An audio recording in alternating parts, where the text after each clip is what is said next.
उसी के दिल का हमको जवाब चाहिए। देखिए, इन्होंने बहुत बढ़िया सवाल पूछा। बहुत लोग कहता है भैया आपने ना नीतीश को जिताए हैं, काहे आप उनका विरोध कर रहे हैं। तो पहली बात तो ये समझिए कि हम किसी के विरोध में नहीं खड़े। हम ना नीतीश के खिलाफ कुछ बोले, ना तो भाजपा के खिलाफ बोल रहे हैं, ना लालू के खिलाफ बोल रहे हैं। हमने शुरुआत ही की है कि जिसने जो काम किया है उसका सम्मान है, उसके उस बात को मान लीजिए, लेकिन बिहार की दशा सुधरनी चाहिए।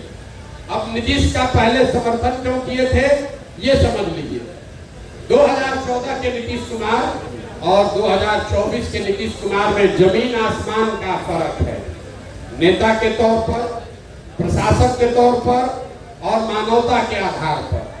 2014 में जिस नीतीश कुमार की हमने मदद की थी, ये वो नीतीश कुमार हैं थे जिनके नेतृत्व में बिहार सुधरता हुआ दिखा था। हम जैसे लोग बिहार में राजनीति करने में इच्छुक नहीं हैं, तो हमारी इच्छा ये थी कि नीतीश कुमार यहाँ बने रहें ताकि बिहार में सुधार होता रहे। पहली बार नीतीश कुमार नवंबर 2014 में चुनाव हारने के बाद हमसे मिलने आए दिल्ली, हमसे बातचीत हुई। तब हम मोदी जी के साथ थे। नीतीश कुमार को किसी ने कहा था कि मोदी जी का जो चुनाव जिताया है वो लड़का बिहार का ही है। हमसे मिलने आए नीतीश जी। हमने उनसे पूछा कि आपने मुख्यमंत्री का पद क्यों छोड़ दिया है, तो उन्होंने कहा कि हमको जनता ने लोकसभा में पार्टी को हरा दिया, इसीलिए मांझी जी को बनाए हैं। अब राजनीति करने की मेरी इच्छा नहीं है। आपसे मिलने आए हैं देखने जानने की भाई क्या ऐसा आपने किया कि मोदी जी जीत गए। उस बातचीत में हमने नीतीश जी को कहा कि आप वापस आइए। बिहार की जनता ने आपको नहीं हराया है, आपके दल को लोकसभा में हराया है।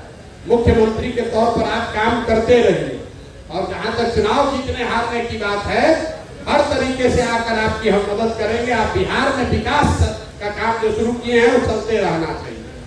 नीतीश जी ने वो बात मानी। मांझी जी को हटाकर चुनाव से पहले खुद मुख्यमंत्री भी बने और हम आकर उनकी मदद भी किए। आप लोग के आशीर्वाद से उनको जिताया भी। उनको जिताए ही नहीं, बिहार में 7 निश्चय का कार्यक्रम भी बनवाए, बिहार विकास मिशन की स्थापना भी करवाई। हमको कोई पद का लालच होता उसी समय मुख्यमंत्री मंत्री बन गए होते, हम तो बिहार छोड़कर चले गए। लेकिन बिहार में नीतीश कुमार उसके बाद रास्ता भटक गए, कभी पलट के इस साइड, कभी पलट के उस साइड, इसलिए उनका आज विरोध कर रहे हैं। 14 में जिस नीतीश कुमार का हम समर्थन कर रहे थे, ये वो नीतीश कुमार थे जिन्होंने वाजपेयी के जमाने में, वाजपेयी जी जब प्रधानमंत्री थे, नीतीश बाबू उस समय रेल मंत्री थे। गैसल पश्चिम बंगाल में एक रेल की दुर्घटना हुई थी, 297 आदमी मरा। नीतीश बाबू ने अपने पद से इस्तीफा दे दिया। वाजपेयी जी ने जब उनका इस्तीफा स्वीकार किया, तो नीतीश बाबू ने कहा कि 297 आदमी की मृत्यु हुई है, हम कैसे इस पद पर रह सकते हैं। और आज वही नीतीश कुमार हैं। कोरोना के दौरान हजारों बिहार के लोग का उनकी दुखद मृत्यु हो गई, लाखों बच्चे बिहार के मारे मारे फिर रहे थे। वही नीतीश कुमार घर से बाहर नहीं निकले, इसलिए आज उनका विरोध कर रहे हैं। 2014 में जिस नीतीश कुमार का हमने मदद किया, 2014 में नीतीश कुमार चुनाव नहीं हारे थे, उनके पार्टी को जनता ने लोकसभा में हराया था। आज नीतीश कुमार चुनाव हार गए हैं। 14 में नीतीश कुमार चुनाव नहीं हारे थे और राजनीतिक मोरालिटी के नाम पे उन्होंने पद छोड़ दिया था, इसलिए उनका मदद करने गए। आज 2020 में नीतीश कुमार चुनाव हार गए हैं। 243 के लोग विधानसभा में, 42 को उनका विधायक जीता है। लेकिन आप और हम देख रहे हैं कि कभी लालटेन पर लटक कर, कभी कमल पर बैठ के ये आदमी कुर्सी छोड़ना नहीं चाहता, इसलिए इसका विरोध कर रहा है। और एक और सबसे बड़ी बात आप समझिए, लोकतंत्र में किसी पर भरोसा, विश्वास, वोट 5 वर्ष के लिए है, जीवन भर की गुलामी नहीं है। 5 वर्ष पर चुनाव क्यों होता है? 5 वर्ष पर चुनाव क्यों होता है? 10 वर्ष पर भी तो हो सकता था। 5 वर्ष पर चुनाव इसलिए होता है कि जिस नेता पर, दल पर, विचारधारा पर आपका भरोसा है, आप उसके साथ खड़ा होइए, उसको वोट दीजिए, उसको जिताइए। लेकिन वो दल, वो नेता, वो विचारधारा अगर आपके और आपके बच्चों के लिए काम नहीं करती है, तो वही संविधान आपको बताता है कि नागरिक होने के नाते आपकी जिम्मेवारी है कि जिस आदमी को आपने जिताया है उसी आदमी को कुर्सी से नीचे भी उतारिए, नहीं तो आप लोग तो राजतंत्र ला दीजिएगा।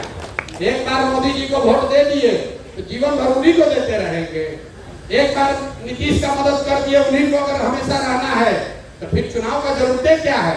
कह दीजिए कि जब तक नीतीश कुमार जिंदा रहेंगे उनका विरोध नहीं होगा, काम करे चाहे न करे उनको वोट देते रहे। ये आपकी सोच हो सकती है, हमारी सोच नहीं है। काम के आधार पर, उनके ट्रैक रिकॉर्ड के आधार पर उनका मदद किए थे। अभी 5 वर्ष से उन्होंने काम अच्छा नहीं किया है, इसलिए उनका विरोध कर रहे हैं।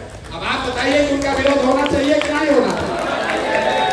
ना सब लोग बताइए, तो सवाल तो करना पड़ेगा। नीतीश बाबू है जब मुख्यमंत्री, उनका समर्थन होना चाहिए कि विरोध होना चाहिए? भाई साहब, ये आदमी अभी देखिए 5 दिन पहले आप टीवी मीडिया में सुन रहे हैं कि बिना नीतीश कुमार के समर्थन के मोदी प्रधानमंत्री नहीं बन सकते। मोदी जी के बगल में बैठे हुए, बिना इनके समर्थन के दिल्ली में सरकार नहीं बनेगी। लेकिन किसी समाचार पत्र ने ये नहीं बताया कि नीतीश कुमार ने ये कहा हो कि भैया बिहार के हर जिला में कम से कम एक फैक्ट्री अगर खुलेगा तब समर्थन देंगे। ये आदमी आपकी हमारी बात नहीं कर रहा है। उस आदमी को अपने दल के नेताओं की भी चिंता नहीं है। लोग कह रहा था कि बड़का मिनिस्ट्री मिलेगा, कुछ नहीं मिला। क्यों नहीं मिला? क्योंकि नीतीश कुमार को अपने नेताओं के लिए मिनिस्ट्री भी नहीं चाहिए। उनको एक ही चीज चाहिए कि भाजपा वाले डर के मारे कह दिए कि 25 के बाद भी तुम ही मुख्यमंत्री रहोगे, बाकी बिहार की जनता भाड़ में जाती हो तो जाए। अब आप बताइए कि ऐसे आदमी का समर्थन होना चाहिए कि विरोध होना चाहिए? यहाँ जरा बताइए तो, होना चाहिए कि नहीं होना चाहिए? इसीलिए तो गांव-गांव घूम रहे हैं। अपना कोई निर्णय नहीं है, जो जनता कह रही है वही कर रहे हैं। आप कह रहे हैं कि इस आदमी का विरोध होना चाहिए। जितने यहाँ राजनीतिक ज्ञानी लोग हैं, जरा आप सोच के बताइए कि नीतीश बाबू कोई बढ़िया मिनिस्ट्री क्यों नहीं मांगे हैं अपने दल के लिए? आप नीतीश को इतना नहीं जानते हैं जितना हम जानते हैं। नीतीश बाबू इसलिए बड़ा मिनिस्ट्री नहीं लिए हैं कि कोई बड़ा मिनिस्ट्री ले लेगा तो उनके दल में कोई दूसरा कंपटीटर खड़ा हो जाएगा। इसलिए ऐसा मिनिस्ट्री दो कि वो मिनिस्टर भी रहे, उसके पास काम करने का कुछ अवसर भी न रहे। लेकिन नुकसान किसका है? नुकसान बिहार और बिहार की जनता का है। ऐसे आदमी को आप वोट देते रहना चाहते हैं तो आप दीजिए, हम तो मत देने वाले। बहुत बहुत धन्यवाद।